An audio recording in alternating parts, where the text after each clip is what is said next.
Welcome to the BAM Academy session number 20, the Doctrine of Christ. So, mga estudyante, I know and I believe that this is a very important for us to learn about the doctrine of Christ kasi doktrina po natin ito. Remember, kailangan po natin ng doktrina. What do you mean by doctrine? Mamaya po atin pong pag-uusapan yan. I just want to share everybody that there are a lot of religions in the world. Yan pong mga symbols po ng mga relihiyon sa buong mundo. Okay? So, make yourselves available na ito pong mga symbols na ito, make sure that you're not wearing this. Meron ako nakita, pastor pa, isa sa mga ano dito, mga symbols of the religion. Hindi niya alam, yun pala ay simbolo ng isang relihiyon na hindi naniniwala kay Jesus Christ. So, careful po, be acquainted with these religion symbols. Okay? Yan po. You must take care of your, what you call this, dignity and credibility. Kasi minsan nagsusuot tayo ng mga t-shirts. Minsan nga, nagpatato pa yung iba. You just don't know. That's the symbol. May symbol po yan. So be careful po to just think about all of these symbols in the religions of the world. To update everybody, tayo po sa Christianism, all the Christians, we are almost more than 3 billion na yata ngayon because this is 2020. So ngayon po umabot na ng 3 million, sorry. I'm sorry, 3 billion po ang Christians, and then almost 3 na rin ang mga Muslims. And then po ang Hindus are only like a 1 point something billion, and mga agnostic, mga Buddhist just below half million, and then half billion, and then may mga some regional or what you call this, mga not really what you call this, major religions in the world. But to God be the glory, tayo po ang nasa Christianism ang pinakamataas po. But meron pong nagsasabi, I just want to tell you everybody, na ang ginagawa ng mga ibang grupo ngayon na they are doing not for the sharing the gospel or their gospel, but they are evangelizing people by population. So alam niyo po, yung relihiyon na yon, pwede silang mag-asawa ng marami kahit yung babae ay hindi siya, even those women are not converted, as long as yung children nila would be converted as in their religion. So by the year 2050, ito po, because it was like announced 10 years ago that they have been doing this around 60 years ata yun na ano nila. Basta 2050 po, they will get 1/3 population of the world. So i-exceed pa nila yung Christian. So alam niyo po yung ang ibig pong sabihin na relihiyon na yan. So they could get married a lot of women. They could have like a lot of ladies. But they are going to let their children be converted or be in their religion. So evangelism by population. Grabe yun. Kaya ka natin yun, mga Christian? Di ba? Tayo pang mga Christian, tayo yung mga nasa tamang daan. Why not multiplying, di ba? We can do that one. Kaya mga mag-asawa, alam mo na, di ba? Population, kung kaya nilang mag-populate for the whole world, sabi nga ng Panginoon, go to the world and multiply. I mean, do something in this planet Earth. We are Christians, tayo pa ba ang hindi pwedeng mag-multiply for like population? So, isa din yung blessing kasi sa atin yan. But of course, we need to see to it that we can handle our family well. Okay? Yan lang po ay isa sa mga update para sa atin. Okay. So, makikita po natin dito. Update lang po ito because BAM Academy is not only a regional institution, but it is international, wherein we touch the world. So, ang buong mundo po ay we are having this race of evangelizing. So one of our vision is to do the worldwide evangelism. Kaya I am very much thankful for those people who really go places to places, countries to countries, and even in your region, just to encourage people to be a missionary, to be a missiologist, to just, share the word of God to everywhere they go all over the world. Isa pong magiging ano po yan, daan for this worldwide evangelism. And I'm so proud of you. Maraming salamat po sa inyo. Let's go. Okay. Sabi po dito sa Hebrews chapter 6 verses 1 to 2, this is our foundational text. Hebrews chapter 6 verses 1 to 2. Therefore, leaving the principles of the doctrine of Christ, let us go on unto perfection, not laying again the foundation of repentance from dead works and of faith toward God, of the doctrine of baptisms, at sabi pa dito, and of laying on of hands, and the resurrection of the dead, and the eternal judgment.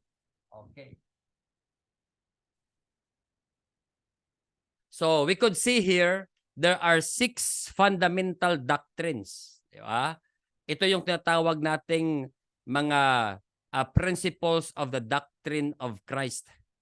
Yan po ang doktrina ni Jesus Christ. Hindi po sa atin yan. It is not ours. It is not of Bishop Harl. It is not of BAM Academy.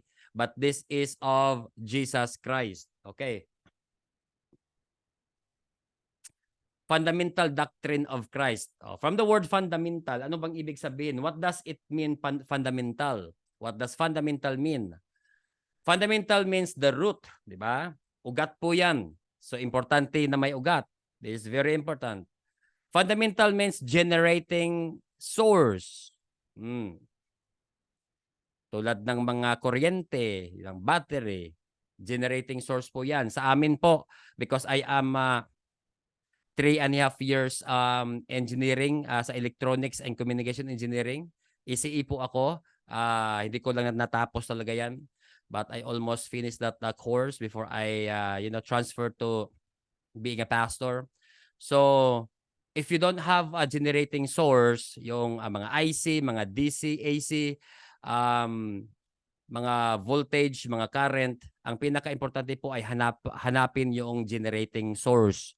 If you couldn't find a generating source, then your equipment would not be able to, of course, work because you need a generating source. So sa atin, as Christian, ano bang pinaghugutan natin? What is the source? Saan po nanggaling?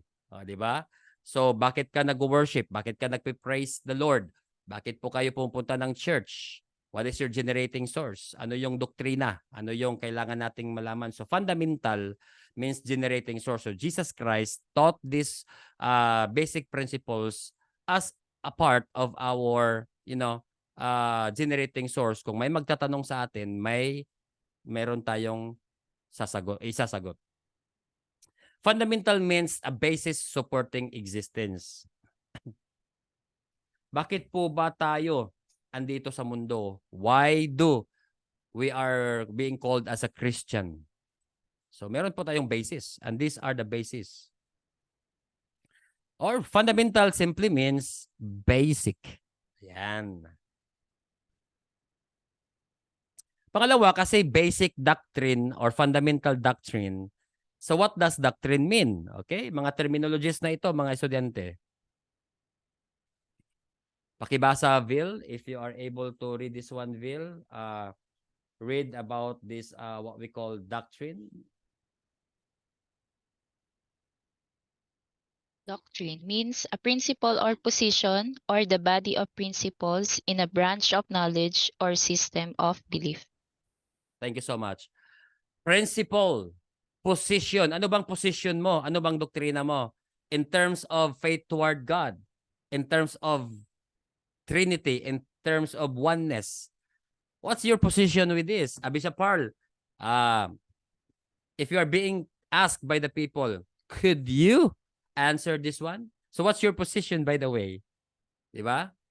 So ano yung body of principles in the branch of knowledge or system? Kasi po, ang theology, this is also part of the discipline.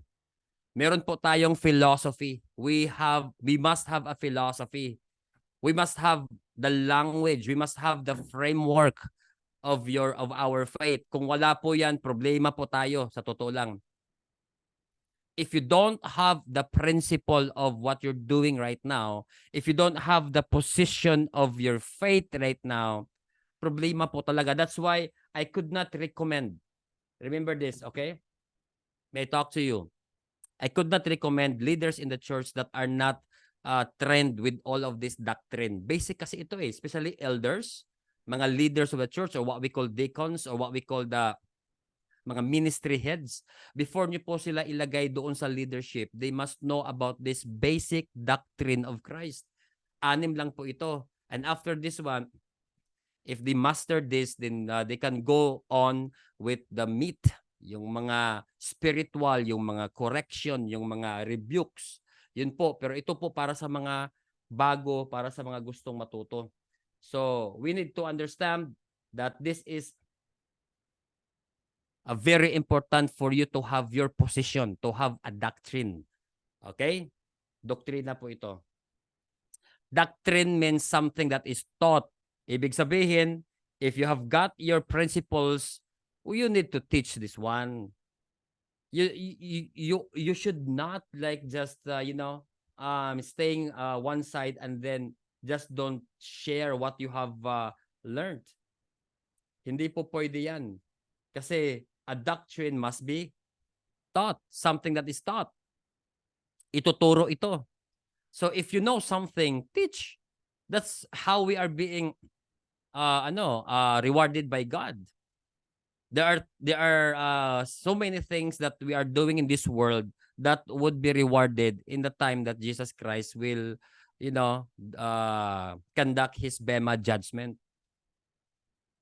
Si Pastor Maffy po, doon nag-aral kami. Ako po ay estudyante din sa eschatology class nila. I've learned a lot. And one of our topic is about the rewards. Doon po na-enjoy po namin yung we enjoyed our sharing. Though I know it already some of those, but iba talaga kapag lagi nating pinag-uusapan because we could be refreshed and we are going to reposition ourselves to the right path. Okay? Isa pong importanteng bagay yan. Bishop, alam ko na yan o alam mo na, but why are you straying? Strayed away? Why are you going to a different direction? Di ba? Alam mo na pala. So those are the problems. So doktrina, this is something that is taught. So I encourage everyone, what you have learned here in BAM Academy, share it. Ang daming sabi, Bishop Harl, pwede ko bang magamit itong pinag-usapan, pinagturo nyo sa BAM Academy to the ministry that God has given me? Like could I teach this to the students, to the pastors, to my leaders? I told them, of course, yes. That is our commitment and that is your rights and privileges as students, that all of the doctrines that you have learned here in BAM Academy, you could share this one, and more of that, you could innovate to make it better or make it more exciting and convincing to others. It is very important that what we have learned, we must also teach. What are the 6 fundamental doctrines? So alam na natin, ang fundamental, it means to say the roots and the basics na kailangan nating malaman. And doctrines, it means to say the one that we should teach the people, that must be taught. The principles, the body of the principles, the systematic elements of your faith. Okay? So that means that Jesus Christ taught us the foundation of our faith.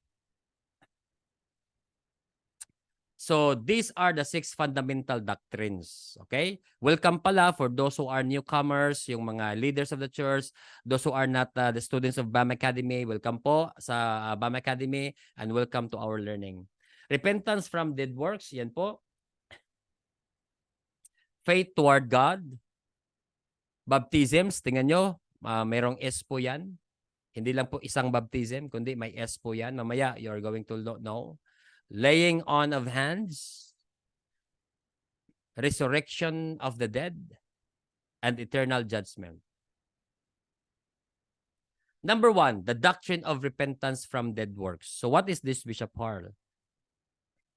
Ano po ba itong repentance from dead works? Why should I repent? How do I repent? Or what is the thing that I should learn from this? Pakibasa, Vil, Romans 3:23. Romans 3:23, for all have sinned and fall short of the glory of God. For all have sinned. Lahat po tayo, all of us, committed sin. There is a sin that is imputed to our lives after we are being born, or during the time that we were born on this planet Earth. Sin is imputed, the sin of Adam and Eve. That is why we are all sinners. No one can boast that, oh, since birth I did not commit any sin. And you fool yourself. But to tell you, in the Bible, everybody falls short of the glory of God. Kaya po, when we were born again, the time that we received the regeneration of in our spirit, the glory of God is in us. Na-restore po yung glory of God. Kaya po, our faces changes, di po ba? Before, it was so dark na parang iba. When you are being born again, di po ba? Our faces looks like it's bright and actually, that is the term that you must use there is glorious. Mga glorious po yung mga mukha natin. O, smile naman mga glorious na mga mukha dyan. Di ba? Ayan. No? Kahit naka-off camera, smile din. Yan. So, Romans 6:23, because all people fall short of the glory of God, God has a remedy for that. And what is that remedy? Pakibasa, Vel. Romans 6:23, for the wages of sin is death, but the gift of God is eternal life in Christ Jesus our Lord. See, I told you. Ito po yung remedy. So ano po ba what is the connection with regard to repentance from dead works, Bishop Harl? So ito po yon. Matthew chapter 6:19-20. Pakibasa, Bill, though it is very long. Pakibasa lang.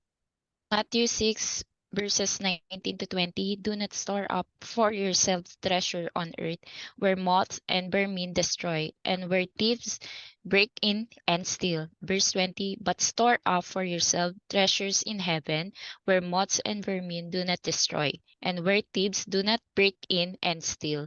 Verse 21, for where your treasure is, there your heart will be also.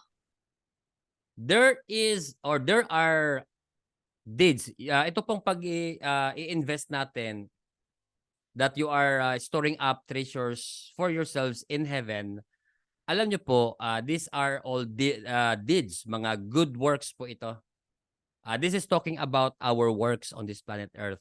So there are works that we do, there are deeds that we do here on this planet Earth that will not be credited in heaven or during the Bema judgment or the judgment seat of Christ.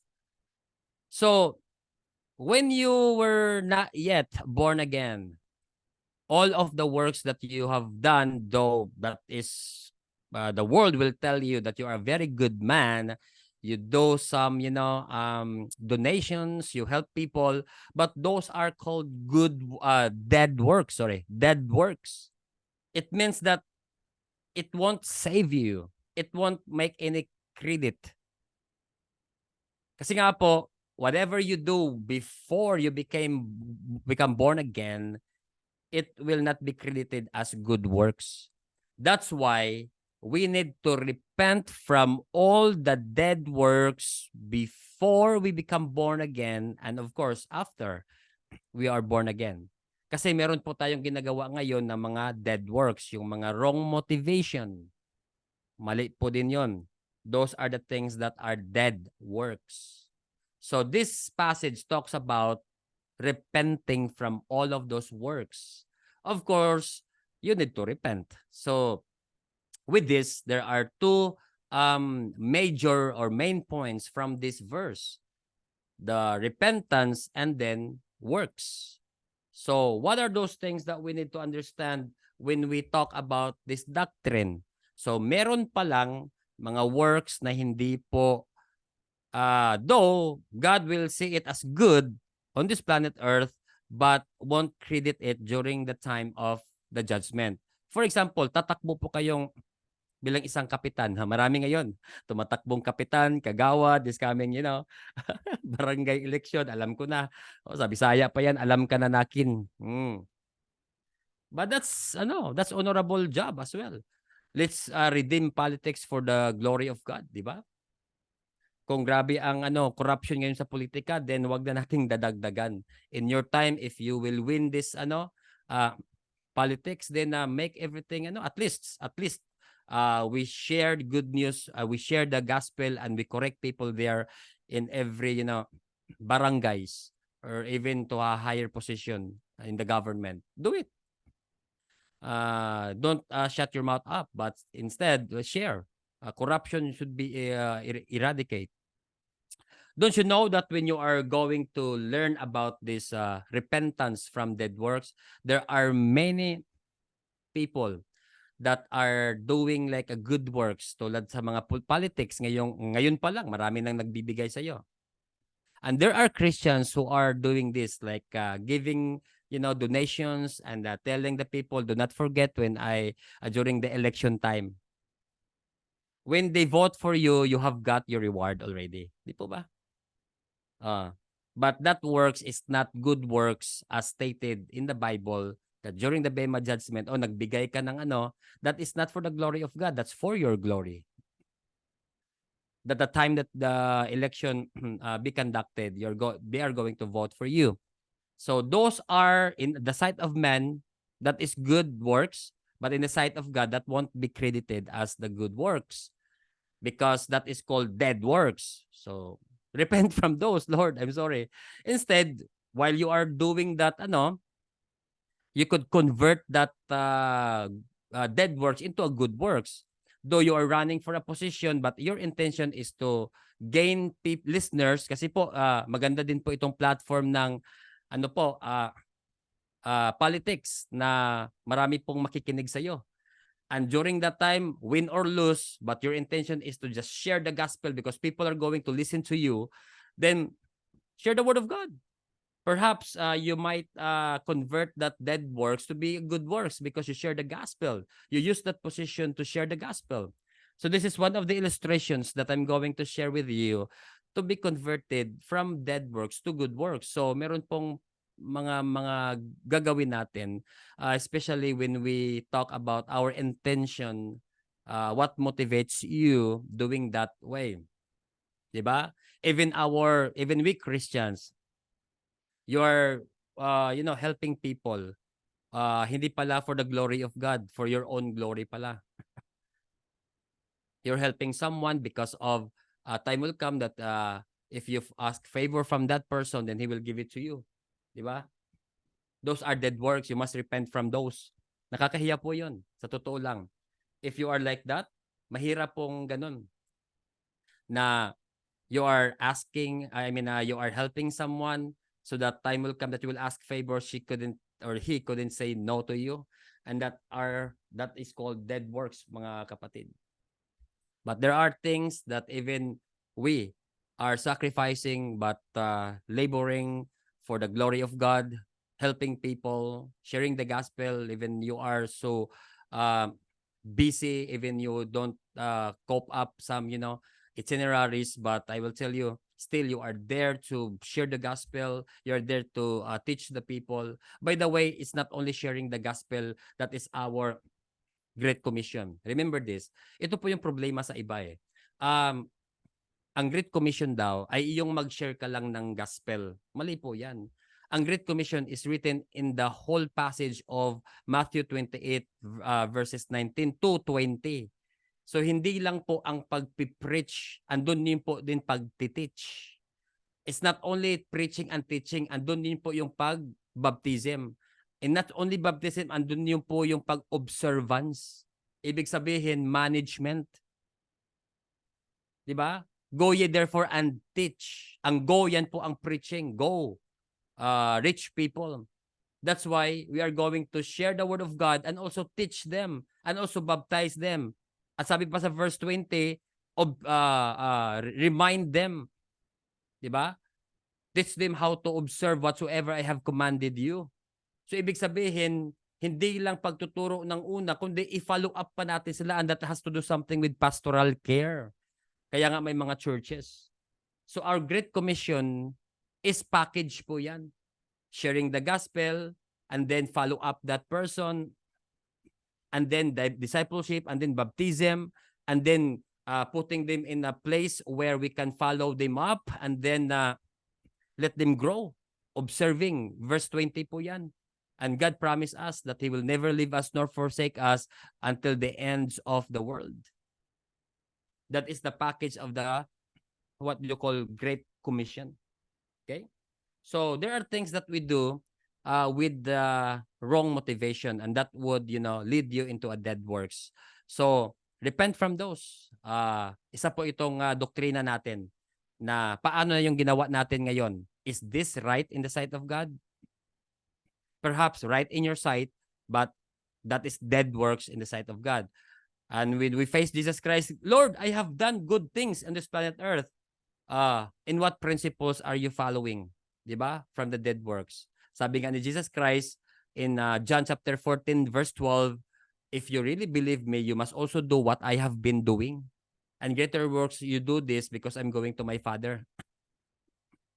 Ibig sabihin po that we can do greater works than Him, but not greater than Him. Okay? We cannot be greater than Jesus Christ, but we can do more works kasi limited yung sa kanyang time. Walang microphone, walang internet, walang Zoom. Kung meron nga lang Facebook siguro ngayon, silang Paul, mga disciples, magre-reels din yun. Magti-TikTok din yun, preaching the word of God to reach the ears of those, social media or online people. So my eternal family, dead works, this doctrine is very important. Identify for yourself, are these things that I'm doing right now, are these deeds are credited in the sight of God? Are these called good works in the sight of God? So make sure. Doktrina po natin yan. Basic doctrine. Basic po yan na teaching natin ni Jesus Christ, that He is preparing His reward in heaven. Revelation po yan. That He is preparing His reward in heaven according to our deeds. Revelation yata yun, 22 verse 12. Mamaya po, babasahin po natin yan sa Bema Judgment. So, there are good works, ang doktrina po na ito, because good works can lead us into rewards. Diba? Pero may kanta ako narinig, isang awit, nagsasabi, Lord, bakit ako naglilingkod sa iyo? Bakit ka ba naglilingkod sa Panginoon?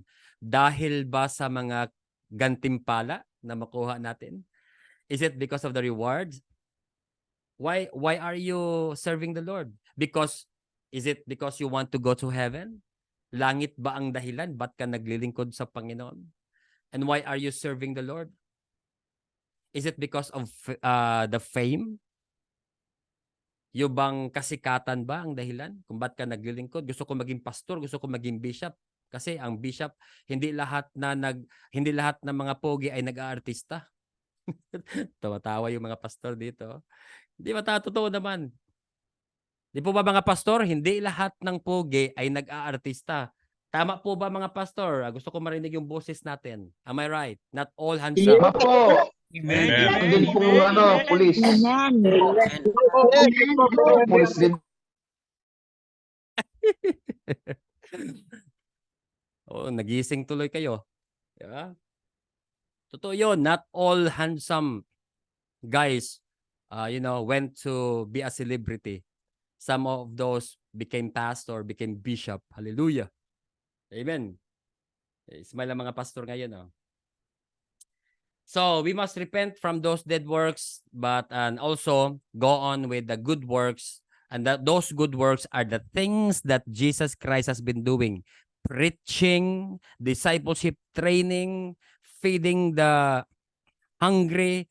Kaya po may mga feeding program. Isa po talagang heart ni Jesus Christ po yan. Yung feeding, isang heart ni Jesus Christ yan, because we can share the gospel, mga children's ministry, yung mga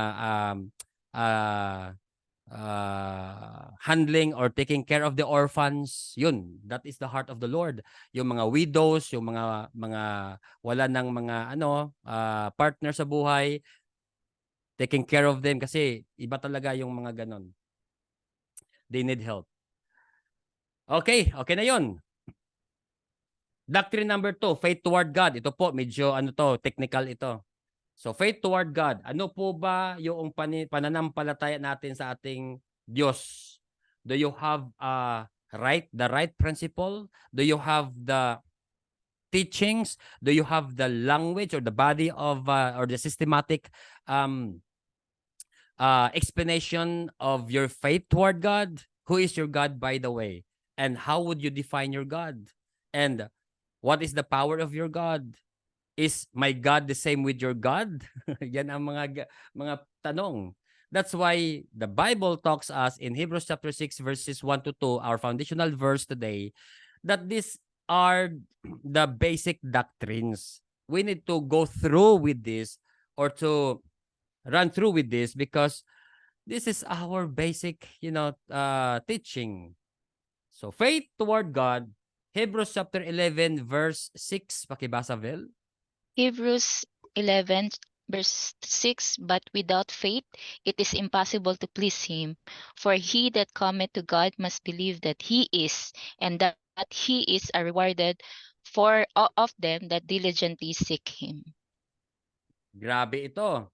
Talagang this is very important because when you believe Jesus Christ, how would you say that you believe him without faith?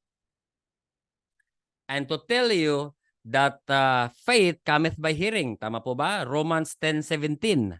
Romans 10:17 says that faith cometh by hearing and hearing by the word of God. It means that your faith doesn't come from you. Faith comes from God. So you cannot boast that you are saved because of your faith. That is iba sa sinasabi ng ibang yung mga naniniwala that God selected us or yung mga Calvinism. Well, anyway, I understand with the Calvinism, may mga tao naman talagang mga elected. But for us mga Gentiles, for us, there are some, but not all of us are elected. That's why we have grace. And this grace, in Ephesians chapter 2, verse 8, it talks about faith as well. So ano yung faith dito? Vel, pakibasa. Ephesians chapter 2 verse 8, for by grace are ye saved through faith, and that not of yourself, it is the gift of God. See, it is not of yourself, but it is a gift of God. So, for by grace are ye saved through faith. So, by hearing the word of God, that's the time that enters, it builds up faith in our lives. That's why people, especially those who are unbelievers, we're going to let them hear the word of God again and again, again and again, again and again. If they're not listening, open their ears. Diba? Kaya nga po, sa bahay, in our house, in your household, just open the TV, the computer, or whatsoever, the audible things that they could hear the word of God. Yung mga sermon about the gospel, the sermon about about Jesus Christ died for you, and he was buried and resurrected, and because of his resurrection, we will be also resurrected one of these days. And if we die, there will be a resurrection for all the saints of God. It means to say that we have the blessed hope.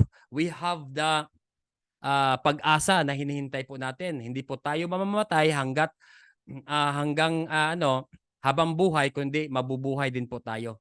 So that is our blessed hope.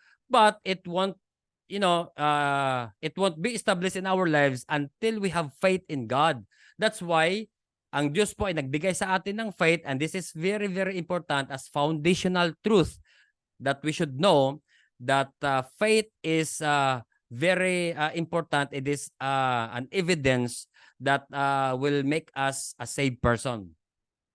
But of course, because of grace. Ano na po yan? That is the gift of God that He gave us, or He has given us grace. Hindi po tayo talaga kasama. We are not really entitled for the salvation, but because of His grace. Kaya nga, for example, this is the illustration. I would like to give you an illustration. Meron pong birthday celebration, okay? We have a birthday celebration to your child in in your house. And then that celebration caters foods, delicious foods, and you invited people, your family, your friends. But not all. And there are people there who passing at your house, and then were not invited, right? So they are not a part of the big, celebration in your house, the birthday celebration. But there are beggars who are at your door begging for food.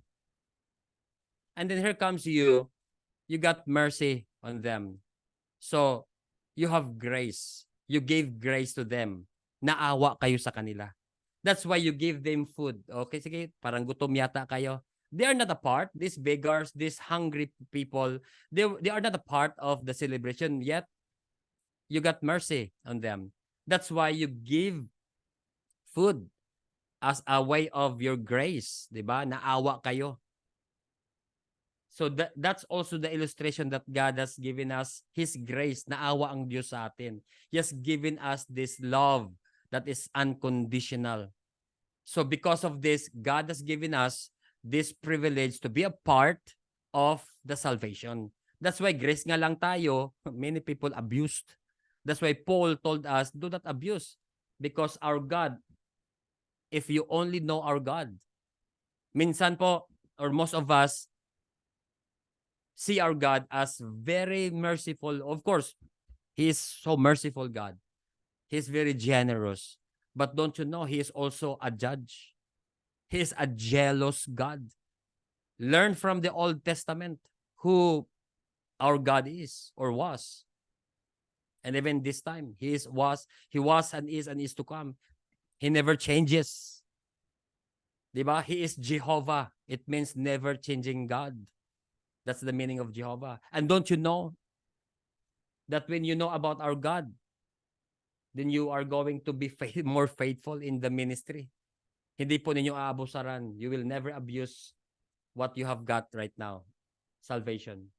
So faith toward God has to do something, your foundation of understanding God.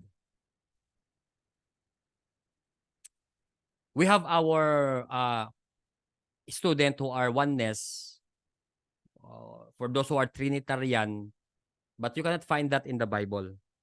But of course, we need to develop our own understanding in the Bible. Perhaps how you read the Bible determines your faith, your position. If you don't read the Bible, then there's a problem. If you don't listen to your pastor, so what is the foundation of your faith toward God? So perhaps these few teachings might, give you an insight and might help you building up your framework of your faith. Trinity.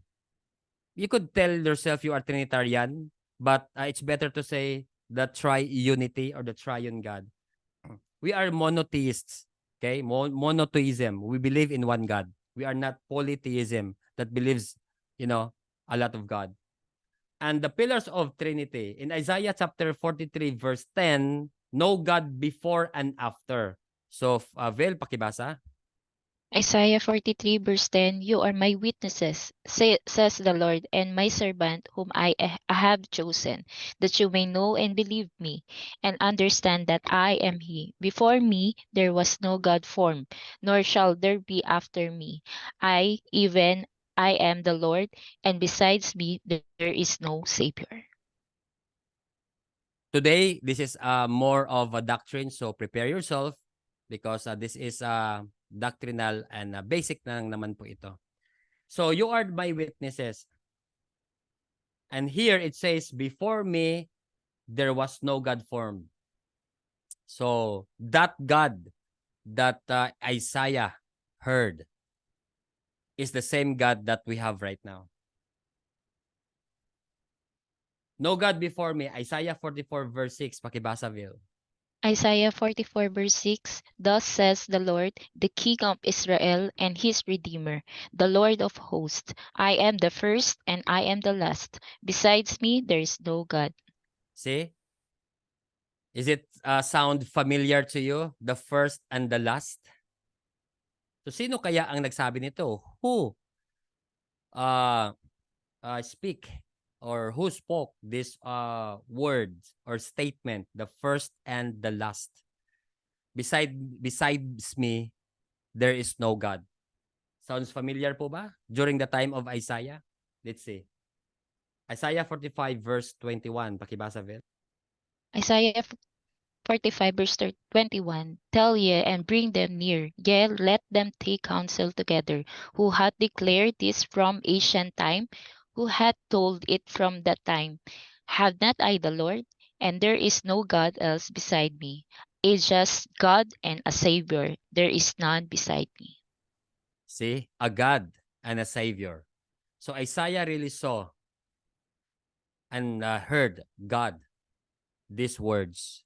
So this will build up our foundation. That God that Isaiah heard is the same Savior that we have right now, Jesus Christ. He's the first and the last, and he was the one talked to Isaiah, the Savior. And he was being called by Isaiah, di ba? The Counselor, the Everlasting Father, Emmanuel. See? Why? Because this God that Isaiah talked was our Savior, Jesus Christ. Next. There is really what we call a triune God. It was challenging to bring Jesus to Rome. Bakit po? Because Jewish established the monotheism. Ito po yung problema. During the time of Paul, they were under the Roman Empire. And Roman Empire taught people to protect and to only honor the emperor. And here comes Paul and the disciples. They were sailing.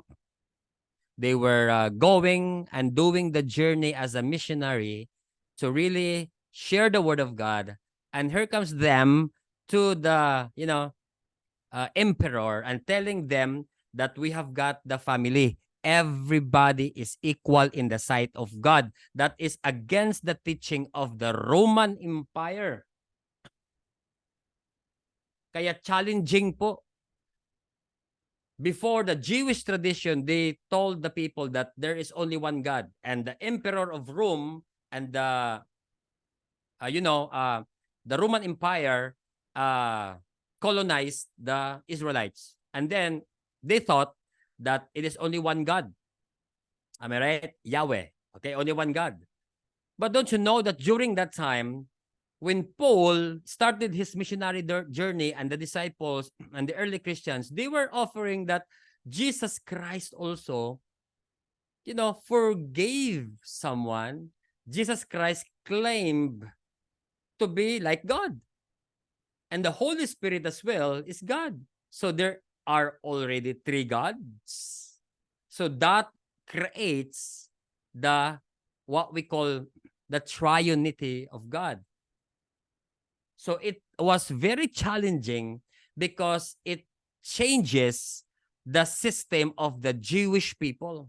So tatlo na ang nangyari ngayon. May Roman Empire that they promote their gods, the Roman gods, and then here comes the Jewish people that didn't, believe Jesus Christ.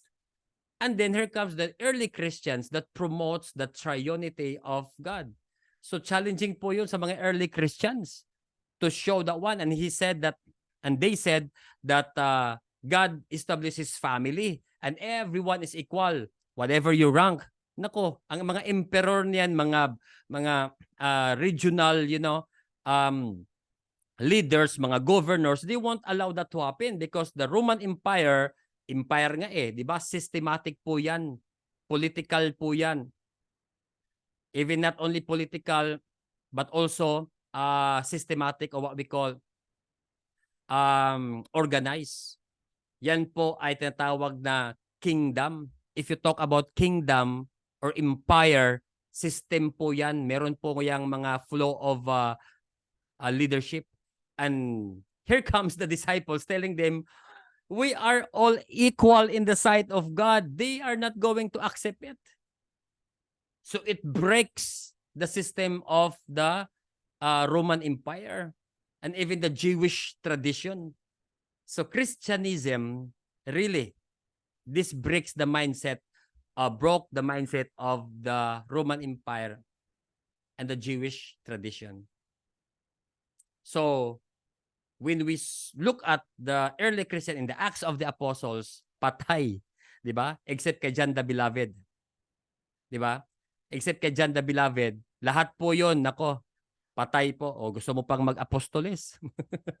Hindi, mga early Christian apostles yon. Kaya sabi nila, you could be an apostle right now if you will die like them. Di ba? Hindi naman ganon.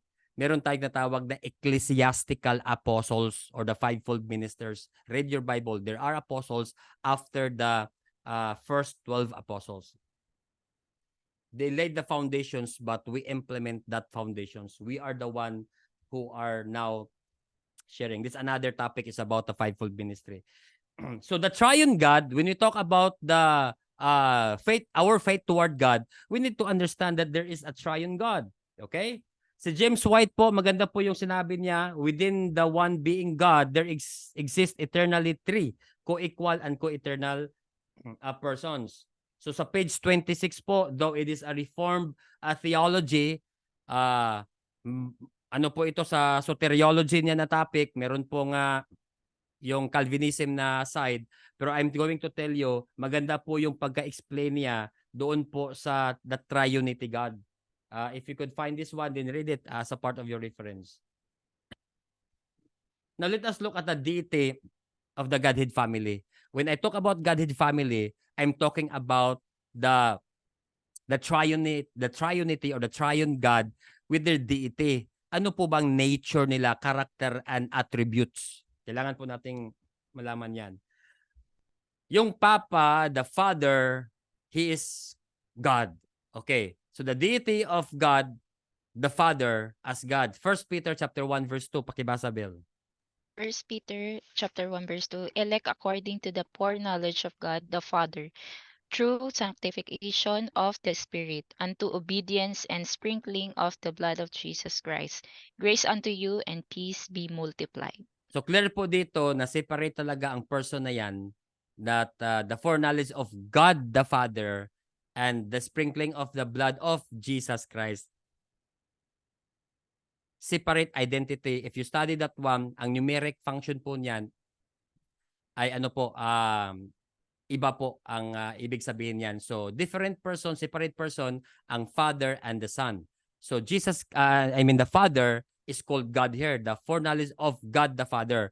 So I think hindi na po masyadong problema ito sa atin because we know that the Father is God. So it is not debatable. I think general understanding po, alam na natin ito. So ito po yung pinakasikat po na symbol. When we talk about the triune God, we talk about the Father, Son, and the Holy Spirit. Okay? But the Son is not the Father is not the Son, the Holy Spirit is not the Son. But the Son is God, the Father is God, the Holy Spirit is God. I think this is the best illustration that I could share with you. That they are separate persons, but they are one as God. Okay. Bishop Harl, bakit po ganun? Bakit po mayroon pang ganito? Nakaka-confuse sa atin. Whatever the Bible told us, we must believe. Yan lang po ang stand ko. Whatever the Bible told us, we must believe. In fact, our life is not subject on what people say, but it is subject on what the Bible says. So, kung anong sinabi ng Biblia, that's who we are. But still, I will respect your yung mga oneness, yung mga kasama ni Kibuloy na siya na yung God ngayon. Well, anyway, welcome to the family of rebukes and correction. The deity of God the Father is not the Son. Matthew 3:16. Alam na natin ito. No need to read, di ba? Jesus came immediately from the water, and behold, the heavens were opened, and he saw the Spirit of God descending as a dove and lighting on him. So ito po yung Matthew 3:16, the baptism of Jesus Christ. Separate talaga nakita ng mga disciple. na merong dove na iyon. So it means to say that God the Father, the Son, and the Holy Spirit. This symbolizes the triunity of God. Then Jesus Christ heard this from heaven. This is my beloved Son, in whom I am well pleased. Matthew chapter 3, verse 17. So ibig pong sabihin, this means that Jesus Christ is not the Father. Okay? Ma-prove po natin yan. This is one of the proof that we could say that we could give a verse to the people who ask us. Okay? But dito po tayo sa deity of Jesus Christ. The Son, Jesus Christ, is God. Colossians 2, verses 8 to 9. Pakibasa. Colossians 2 verses 8 to 9. Be careful that no one takes you captive through philosophy and empty deceit based on human tradition, based on the elemental forces of the world, and not based on Christ. For the entire fullness of God's nature dwells bodily in Christ. Wow! So, clear po ito. Not based on Christ for the last part, for the entire fullness of God's nature dwells bodily in Christ. So Jesus Christ is God. The Son Jesus Christ is God. He is 100% human. He is 100% God. Well, anyway, I don't want to use this percent na ito when we are going to tawag ito, define our God. Remember that we are having this topic about faith toward God, okay? So, hindi pwedeng 50% human, 50% man. Yung mga demigod, a God. 50% human, 50% God. You are called demigod. Yung mga anak ng mga gods of the Greeks, God of the Romans. Anak kasi yan ni si Hercules. He is a demigod, 50% human, 50% God. Anak kasi siya ni Zeus, who is 100% God. Kung anak nila, 25% na yung anak ni Hercules. Ganun po ba ang ibig sabihin nun? I don't think so. You cannot make that definition to our God or identify by percentage. No. But better to say, He is truly human and truly God. Even while on this planet Earth, He was truly human and has the nature of God. Yan po ang tatawag na the divine conception, di ba? Why? Because everyone knows that Jesus Christ was born by a virgin. So, conceived by the Holy Spirit to a virgin named Mary. So, yung divine conception po na yun, help us understand that He has the nature, a divine nature. So, He is truly human and truly God. We should not use percentage. He is not, a thing. He is divine. He is God. The Son, Jesus Christ, is God. He is called Great God in Titus chapter 2, verse 13. Pakibasa. Titus chapter 2 verse 13, the great God, looking for the blessed hope and glorious appearing of our great God and Savior Jesus Christ. See? Hindi naman ito, when you are going to understand the context, it is not about the glorious appearing of our great God and Savior Jesus Christ. Ibig sabihin ba, during the rapture, we could see the Father and the Son? It is, hindi naman siguro, di ba? This verse emphasized the rapture, the coming, the glorious appearing of our Lord Jesus Christ, the blessed hope, yung buhay o yung pag-asa natin that we are going to meet Jesus Christ in the air. Yan po ang blessed hope na term.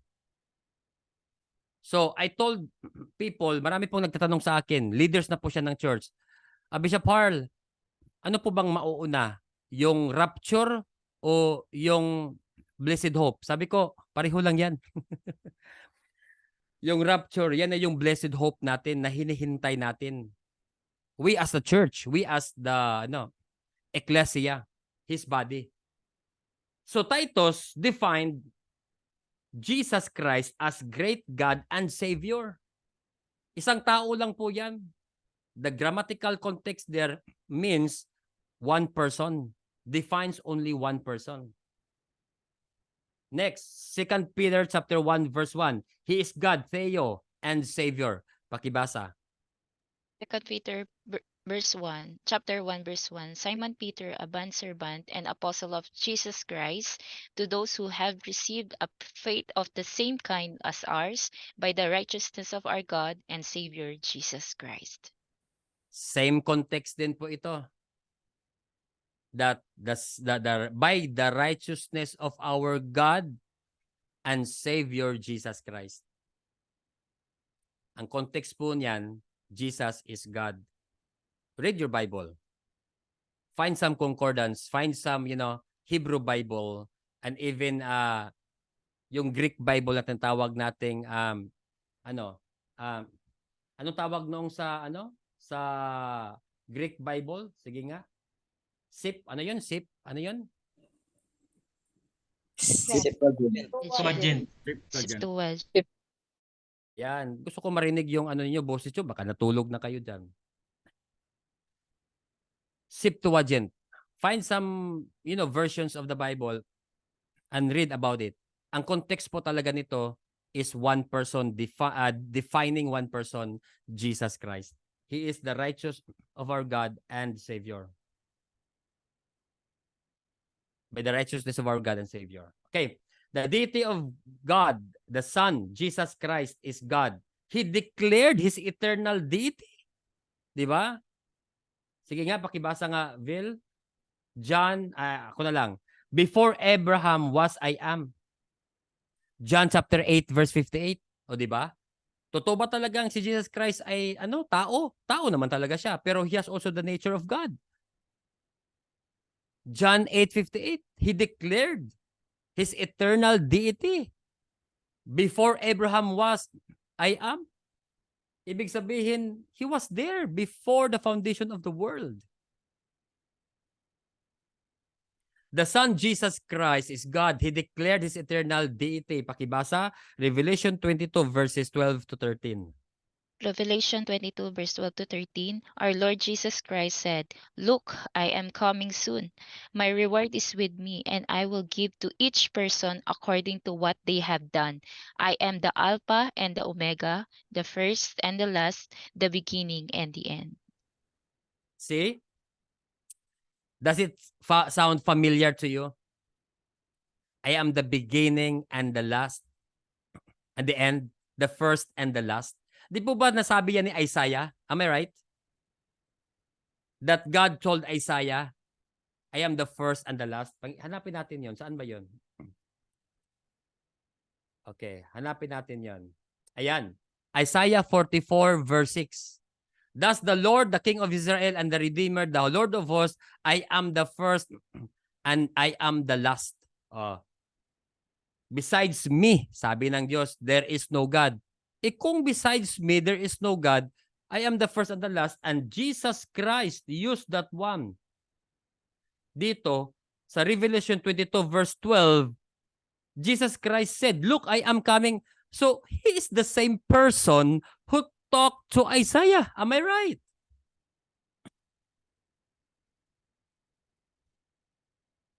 He was that, God who talked to Isaiah and will be this, in Revelation that talked to John the Beloved. Therefore, I could say that God who talked to Isaiah was Jesus Christ. Perhaps some of you might tell me, Bishop, parang iba yata yan, Bishop Parla. I think it was God the Father. But I doubt, if you read the Bible, really, the Old Testament God, it was Jesus Christ. Because everything that,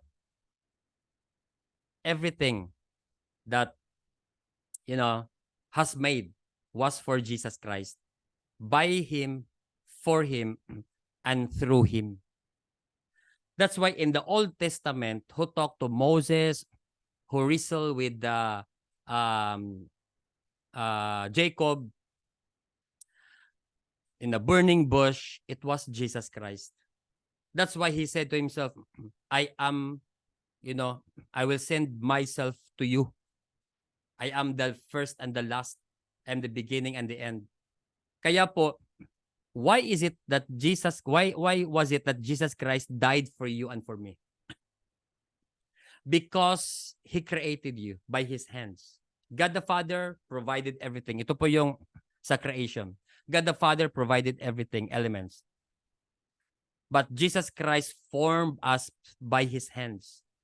He formed us by His hands. And not only created us na parang create lang na like invention, but ang Greek word po doon ay fashion. He fashioned you. And that's how special you are. In Psalm chapter 8 verse 4, it says that what is a man that you are so mindful of him, di ba? Saan po yun? Sige, i-open natin yung Psalms chapter 8 verse 4 ba yun? Sige nga, i-open nga natin yon para makita natin na nagtanong po ang Psalmista David. Okay, i-open natin tong Biblia. Parang hindi na natin na-open ang Biblia natin. Dahil sa mga online na yan, mga digital na yan. Okay.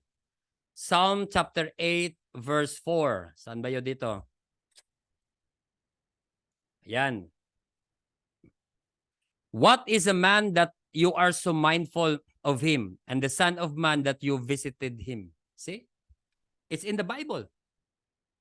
Nagtanong si Psalmista David, what is a man that you are so mindful of him? Ang sagot po dyan, because man was created by Jesus Christ, fashioned. Alam mo yung mga fashionista? Di ba? Na siguro yung mga babae dito, most of you, ilang balik nyo po sa salamin. kapag meron pong mga Zoom meeting, mga birthday celebration, mga special events, parang mababasag na yata yung sa amin sa kakabalik ninyo. Am I right? Some, hindi naman lahat. Na few women really like a fashionista. Tama ba ito? Tama ba yan? That is how we were created by the Lord. That was how we are being created by God. Tama ba itong ilong na nakaganyan? Or baka our nose, upside down? Tama po bang naka-upside down? Kasi kapag nakapag ganun yung ilong natin, nabaliktad, kung uulan, di ba? Tayong lahat will be drowned. Maraming ayaw lumabas because mali. That's why we are being fashioned. Wow. Jesus Christ created you. That is why He went down to earth to hang Himself for you. Because He loved you very much. He is the first and the end. But here, in Revelation chapter 1, verse 8, pakibasa. Revelation chapter 1 verse 8, I am the Alpha and the Omega, says the Lord, who is and who was and who is to come, the Almighty. Jesus Christ is the Alpha and Omega, says the Lord God. So there's nothing wrong with that. Jesus Christ is the Lord our God. He is the Almighty. And there is only one declared in the Bible, Almighty, but God. Even Thomas, John chapter 20 verse 28, pakibasa, Vil. John chapter 20 verse 28, Thomas answered and said to him, my Lord and my God. Intriguing nga ito eh. This is very intriguing because many people says that in John chapter 20 verse 28, when Thomas, he doubt, right? And he doubted like the deity of Jesus Christ. But when he saw Jesus, he said that you are my Lord and my God. Alam niyo po, may nagsasabi dito na may dramatic daw na nangyayari doon. When Thomas approached Jesus Christ, ito yung nakakatawa. Sabi ng mga iba na hindi naniniwala that Jesus Christ is God. Sabi ng mga grupong ito, he went to Jesus Christ, Thomas went to Jesus Christ, and he said, oh, my Lord. Yung pagsabi niyang my Lord, when he said, "My Lord," he looked at Jesus Christ. "My Lord," and then look at heaven, "and my God." Tama ba 'yon? Parang Jesus, my Lord, then sa itaas, "and my God." Para namang sobrang drama naman 'yan. 'Di ba? I don't think so. The declaration of Jesus Christ, I mean of Thomas to Jesus Christ, isang tao lang. Sinabi niya talaga, "My Lord," ikaw ito, Jesus, "and my God." Declaration po niya yan. Kaya, huwag na masyadong makinig sa mga teleserya na yan. Pastor Buffy, yan ang resulta sa kakapanood ng teleserya. "My Lord," and tumingin sa itaas, "and my God." Nako, huwag niyo akong bulahin dyan. So, this is a triunity God, a symbol. The deity of the Spirit of God. We're going to discuss that one more on the pneumatology. And separate po ito na topic as we are going to learn about the deity of the Holy Spirit, who is also a part of the Godhead family. Okay? So yun po ang number, saan na ba tayo? Number 2, faith toward God. Kaya palakpakan muna natin si Jesus. Parang galit na yata kayo ah. Hallelujah. Praise God. Hallelujah. Hallelujah. So malapit na po akong matapos, okay? Huwag po kayong magalit sa akin if you have some questions with regard to this, especially yung sinabi ko kanina, it was Jesus Christ in the past. Well, in a way, if you will say na parang ano yun parang medyo some of you, medyo impact yun na talaga si Jesus pala yun. Pwede nyo namang isipin na God the Father is okay. For me, I really respect you. Here in BAM Academy, we respect faith po. Kasi subject po din tayo sa pag-aaral. Okay? Whatever your mga bishop na andito, mga pastors, mga Bible scholars andito, mga nagtuturo na kayo sa Bible school, may sarili na po kayong Bible school. I really respect your doctrine. At least you have got your doctrine. And this is what I learned, okay? That in the past talaga, in the Old Testament, it was really Jesus Christ. Kasi po, Isaiah really wrote the everlasting Father. Kaya pala, nasulat niya ni Isaiah, everlasting Father, si Jesus Christ, because Jesus Christ became a father to the Israelites. He became father to Israelites. The burning bush, yung pillars, yung nasa tabernacle, all of those, it was Jesus Christ in the Old Testament. God the Father just only heard during the time of the baptism of Jesus Christ. Ito, another expose. Another mystery. That the Father was only heard during the time that when the baptism of Jesus Christ, and there was a voice from heaven said, "This is my beloved Son, whom I love." Diba? Then the dove, a symbol of the Holy Spirit. Pero, it was not the disciples who heard about it. It was Jesus Christ that heard the word. Sinabi lang ni Jesus Christ yon after the baptism. And the disciples wrote it. But there's some in the Bible that says that the disciple heard about it. But it was Jesus Christ.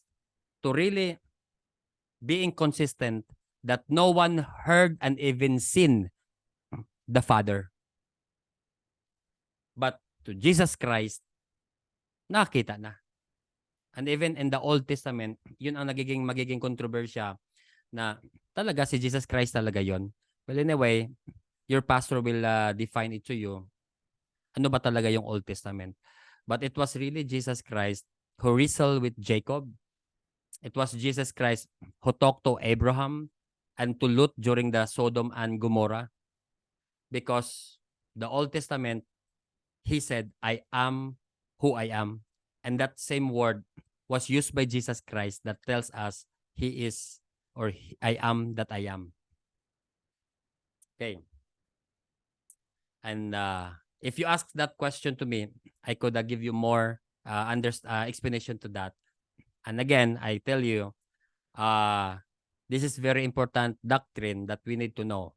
Pero kung iba talaga, again, disclaimer, na God the Father talaga yung iniisip ninyo sa Old Testament, then I would really respect you and I would really, at least you have the foundational truth na maituturo din ninyo yan. If that's really God the Father who talks in the Old Testament.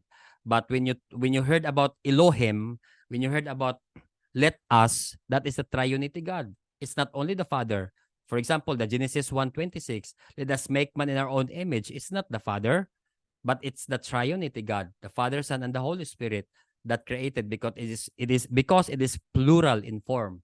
We, those during the time of the Tower of Babel, na let us, di ba? Confuse them. Let us, yung us na yon, it is Elohim. It means the triunity God, the triune God. Okay. So more of this in the pneumatology and for the topic, the subject of theology.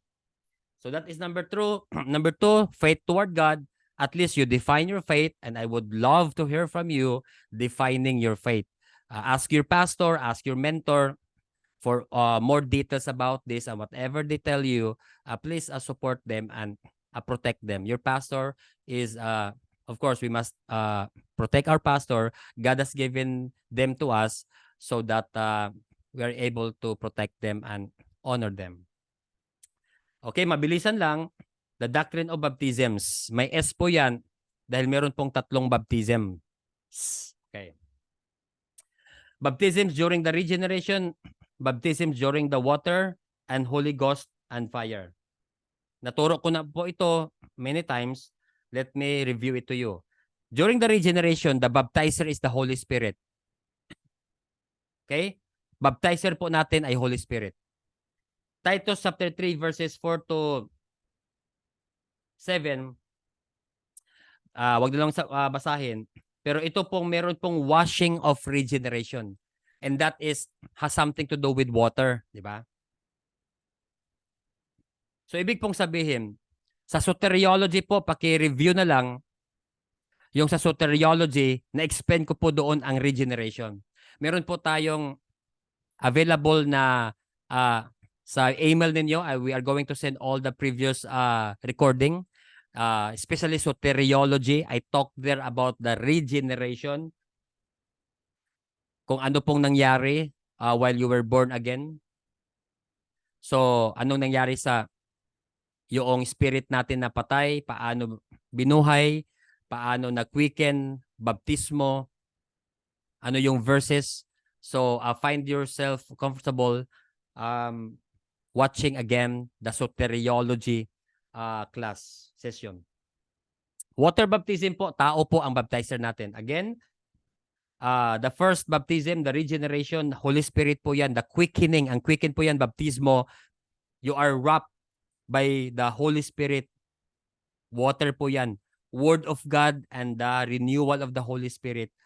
Word of God and the renewal of the Holy Spirit po ang bumalot sa atin. And then you are being what?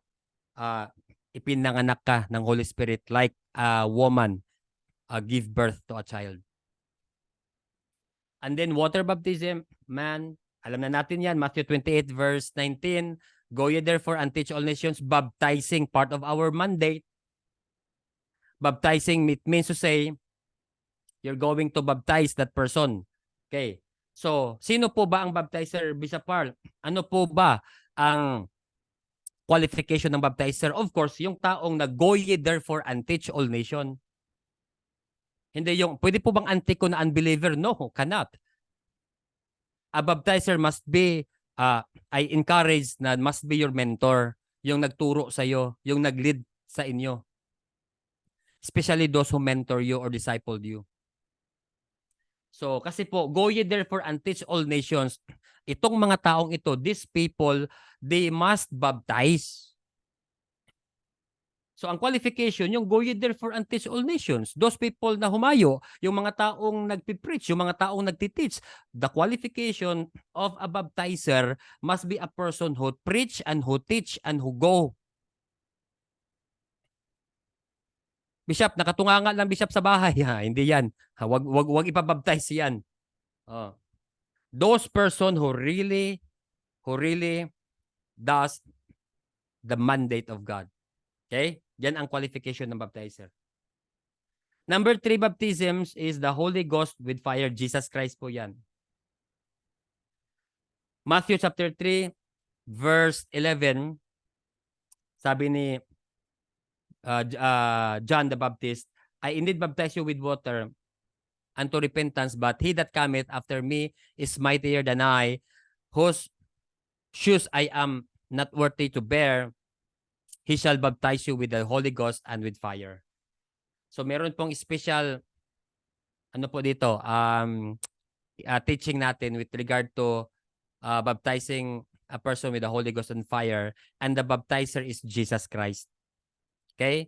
Meron po tayong session dito na very special session. Lahat po ng mga hindi pa nakakapagsalita ng tongues, you are welcome for this. Kasi hindi naman yung tongues ang power eh. Ang power po yung si Jesus Christ sa atin. A transformed life is very powerful than speaking in tongues. Aanin mo ba yung speaking in tongues? After ng speaking in tongues, nagmumura. Pwede ba yun, Bishop Harl? Pwede. I heard lots of people nang umaga speak in tongues. After ng speak in tongues, umuwi sa bahay, nagmura.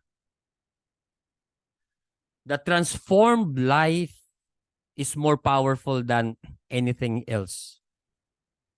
If your life is being transformed and becoming like Jesus Christ's life, that is more powerful than speaking in tongues, I tell you. But of course, speaking in tongues is a symbol of your, being received, being a person who received the baptism of the Holy Ghost and fire. Pero it doesn't mean that you're already powerful, no? It won't make you powerful. But a transformed life could make you powerful. But this baptism of water, baptisms of the Holy Ghost and fire, if you have got a transformed life, it will make you more powerful and endure. Aanhin mo ba yung baptism na ito kung ang buhay natin ay hindi naman, di ba, nasa kay Kristo na buhay? So, please, equate yourself like Jesus Christ. And these baptisms of the Holy Ghost and fire will be established in your life as one of the, agent that will bring you to a place na you will endure every sacrifices and trials in this planet Earth. Persecution. Yan po ang overcoming, yung maibigay ng Diyos sa atin. Ito po yung magbibigay sa atin ng kakayanan to overcome this world. Okay, yun po ang number 3 na baptisms, the doctrine of baptisms. Tatlo na lang. Number 3. And number 4, the doctrine of the laying on of hands. Okay, simple lang ito. Anong oras na ba? 8:30, okay. 2 Timothy chapter 1 verse 6. Pakibasa, Vel. 2 Timothy chapter 1 verse 6. For this reason I remind you to fan into flame the gift of God which is in you through the laying on of my hands. So meron talagang laying on of hands. I remind you to fan into flame the gift of God. So if that is the gift of God, the laying on of hands, then let us lay our hands on to the people. Huwag po kayong matakot. Bishop, baka kasi ganyan, no. Pero dapat lang yung mga maglilay hands, mag-alcohol kayo, ha? Oo. So, tayo sa BAM Academy, nagtuturo po tayo ng personal hygiene, okay? Mag-toothbrush kayo, of course, may mga mouthwash, and then alcohol, maghugas ng kamay, before tayo maglay hands. Baka na-slain po yan dahil naamoy niya. Iba pala yung pagka-lay hands. Okay? Bato-bato sa langit ang matamaan, ang haba na ng bukol, taas na ng bukol ninyo. So kung mag-lay hands man kayo, malapit kayo doon sa tao, mag-mouthwash kayo. Okay? So this is also already a rebuke sa lahat. Makakabuti po ito sa ating lahat. Even me myself, I'm going to use that personal hygiene. Hindi naman tayo perfecto. Pati dito po sa BAM Academy, transparent po talaga tayo. Nagtuturo tayo ng hindi lang spiritual, also in our personal hygiene as a man and woman of God. Yung mga elders, kayo po dapat mag-lay hands. So yung doktrina natin sa lay hands, dapat mag mouthwash, dapat mag-toothbrush, dapat manghugas ng kamay, wash your hands, and put alcohol, okay? Sanitize.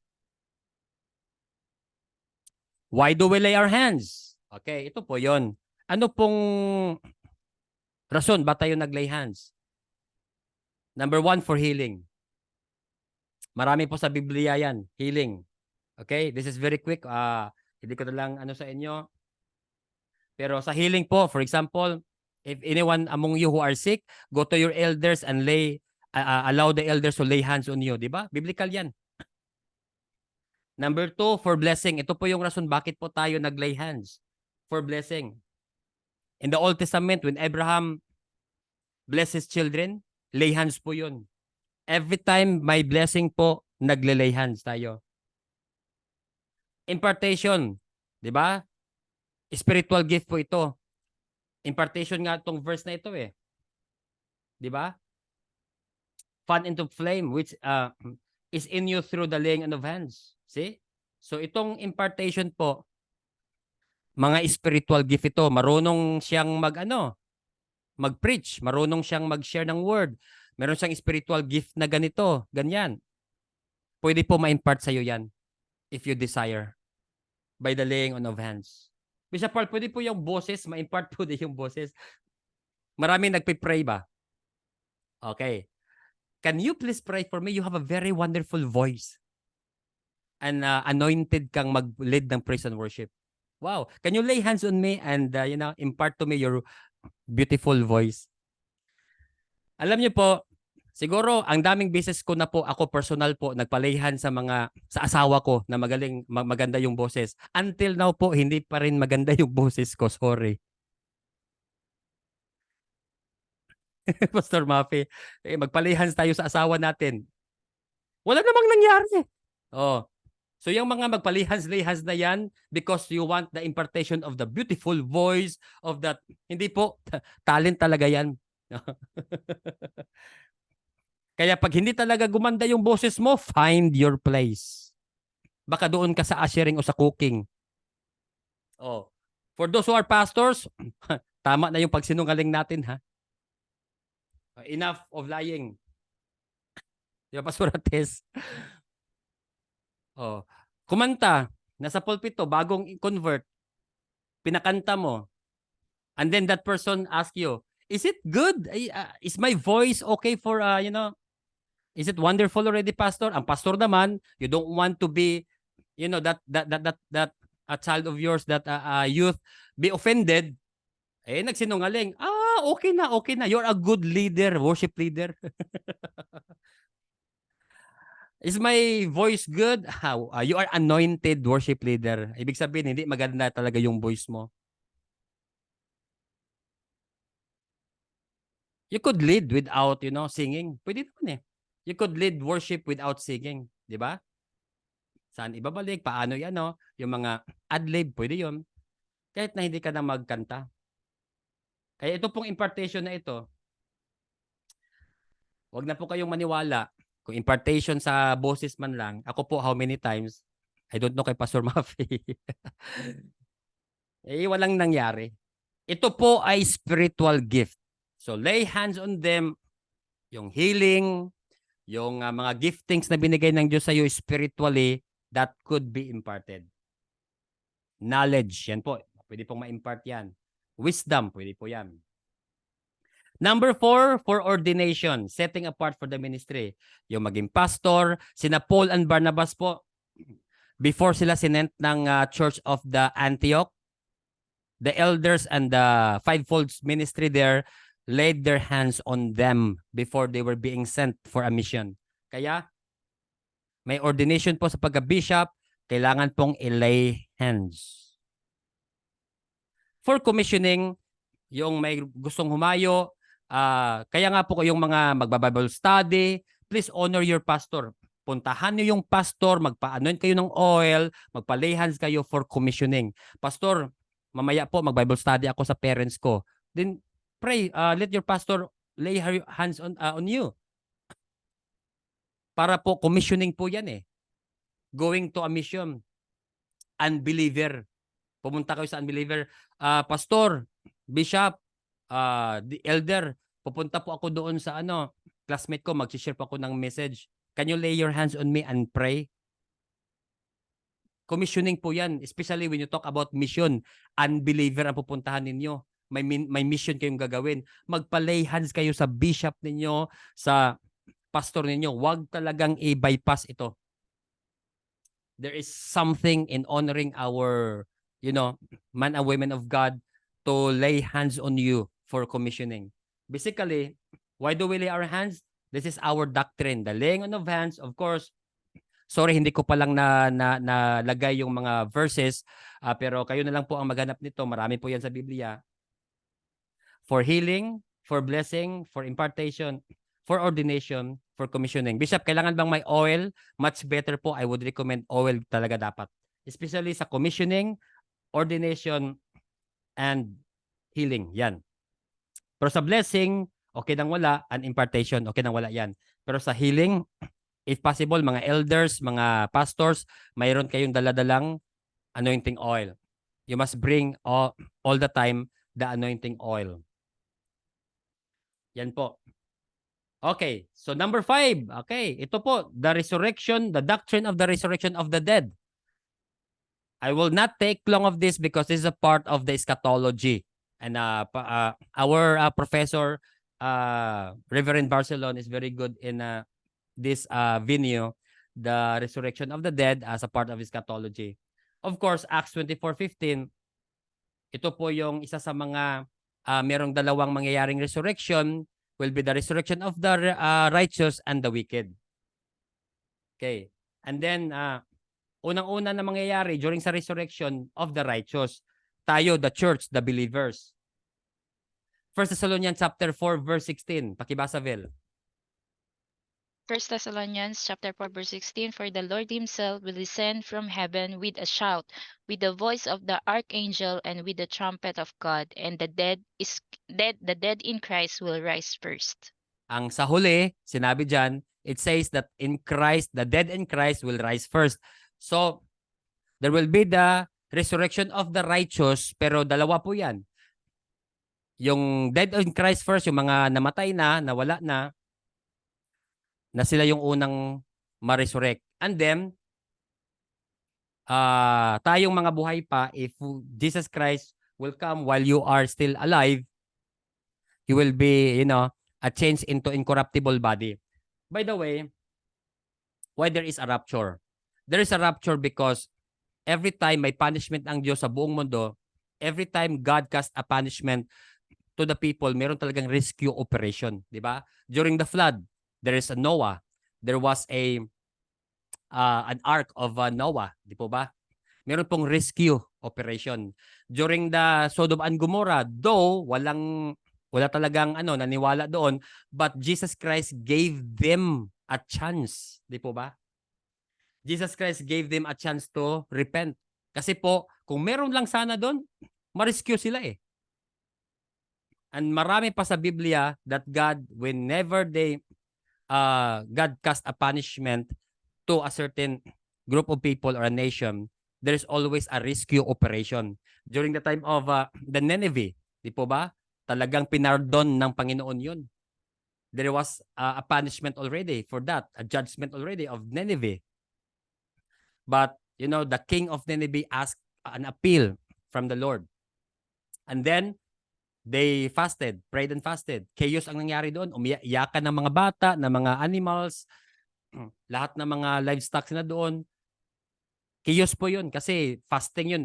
Force yun na fasting eh. Compulsory fasting sa buong Nineveh. And God pardoned them. In fact, to make the long story short, Jonah didn't understand why. So, to make the long story short, when God punished a certain land, He gave a rescue. This is why ang tribulation, when you understand the 70th week of Daniel, it was talking about the remaining 7 days, and that is 7 years of tribulation that God wants to punish Israel. Yan ay para sa Israel yan eh. And also for the wicked people. And during that time, before He will cast His punishment, i-rescue muna niya yung mga righteous. Yan po ang dahilan bakit po may rapture. Because He wants to rescue you. Because we are not a part of the tribulation. We are a part of the body of Christ that will come again during His second advent and reign with Jesus Christ over the land of Israel. That will be a part of the millennial kingdom that will be taught by our professor. Number 2, the resurrection of the dead, the wicked. Meron din sa kanila yung mga masasamang tao. Meron din sa kanila yung mga unbeliever, walang Jesus. But later yon, later after 1,000 years. Okay? Daniel chapter 12 verse 2. Pakibasa. Daniel chapter 12 verse 2, and many of those who sleep in the dust of the earth shall awake, some to everlasting life, some to shame and everlasting contempt. Some to shame and everlasting contempt. Yan ay mga unbeliever. Okay, last na po ito. Yay, hallelujah. The eternal judgment. Okay. The eternal judgment, there are 2 judgments actually. Pero if you read the Bible, there are many judgments, eternal judgment already. Not only 2, sa totoo lang. Pero there are 2 great eternal judgment.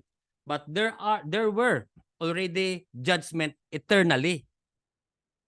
Gusto nyong i-prove ko? Okay, ito po yon. Number 1, the judgment of God to the life of Lucifer then became Satan. Eternal judgment po ng Panginoon yon. Sabi ng iba, what if Satan will ask forgiveness and will repent? Would he be pardoned by the Lord? I don't think so. From the word Satan, wicked na talaga yan. And Satan was eternally judged. Okay? For example, yung mga angels that left their first state, di po ba? Yung mga angels na nagkasala, when they saw that the women there during the time before the flood live with the human beings and married and did sexual intercourse with the women on this planet Earth. Magaganda kasi yung mga babae. Amin po ba mga babae? Magaganda kasi kayo eh. Yan. Sige na, mga lalaki lang ba ang Amin ba mga babae? Magaganda yung mga babae. Amen. Amen. Amen. Ganda kami. Oh, nakabawi na kayo. So women of delight, di ba? The power of women of worth, ayan, di ba? Magaganda talaga kayo. Even mga angels na bighani ninyo. Kami pa, di ba? So, during the time, those angels were eternally judged. Okay? They are now in the bottomless pit. Ang sabi ng iba, abyss. Okay. But bottomless pit po yan. That's why when Jesus Christ cast out demons on the life of that person, the demon-possessed person, do you remember? Na merong legions sa kanya.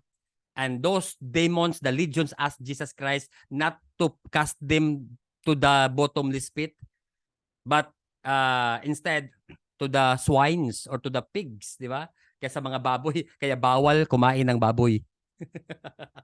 Dahil doon daw, may mga demonyo daw yan. Nasa sa inyo na po yan. Kung anong doktrina ninyo. Sarap ng pork chop. Okay. Pero hindi po yun. Yung mga baboy lang noon, na time na yun. Hindi sa lahat ng mga baboy. Okay. That is naman. Inconsistent naman po yan. Anyway, those demons said na, don't cast us out to the bottomless pit. Kasi po, takot sila sa bottomless pit. In fact, bottomless pit or abyss or yung tatawag lang Tartarus, yung sa mga movie, Tartarus. Yung yung bottomless pit, that is a place where the prisons, the angels, prison angels, takot po talaga sila diyan. And that is the same prison that God is going to bind the dragon in the after the war of Armageddon. Satan the Antichrist, Satan the dragon, Antichrist, and the false prophet, and all of those wicked people, or wicked spirits rather, will be cast to the bottomless pit, and then perfect kingdom of Jesus Christ will come in our eschatology class. My point here is that there was already eternal judgment cast to the angels during that time. So itong judgment ng Bema judgment, this is also eternal judgment, part of the doctrine of Jesus Christ. Okay? Eternal judgment. Maraming judgment po ang nangyari in the Bible. Pero ito po yung great judgment. Number 1, yung Bema judgment, sa atin po ito, according to your deeds. Matthew chapter 16 verse 27, pakibasa Vil. Matthew 16 verse 27, For the Son of Man is going to come in the glory of his Father with his angels, and will then repay every man according to his deeds. Ito yung sinasabi ko kanina na good deeds o good works. If you're really doing great things on this planet Earth, you will be rewarded. See? So hindi po sayang yung pagpipray ninyo sa mga taong wala namang, ay nako. 'Di ba? Nagpipray tayo sa mga taong walang pakialam sa buhay natin. How many of you could relate this one? You were praying for your partner na hindi naman nakikinig sa iyo. You were praying for your children na inaaway naman tayo. You were praying for that person na laging nagkakasala. You were praying for that kind of person that is always repeatedly doing his mistakes, 'di ba? Again and again. Oh my God. How many of you could relate that one? Sige nga. Amen? Amen. Amen. Amen. See? Many of you could relate that one. But don't worry. Sige lang po. Pray lang ng pray. If that person won't change, for sure, your life will be changed because you're going to receive the priceless reward, di ba? Na walang kahit any of this world could equate the reward coming from Jesus Christ. According to your deeds po yan. During the Bema judgment. Or, other words from Bema judgment, the judgment seat of Christ. The second judgment, eternal judgment din ito ha. We're talking about the doctrine of eternal judgment. Okay, itong Bema judgment sa atin to, Christian. Ito po sa mga unbeliever. We will be witnesses also here during this time. The great white throne judgment, the judgment of the wicked po ito. Revelation 20 verses 11 to 15, wag na lang basahin, Vil.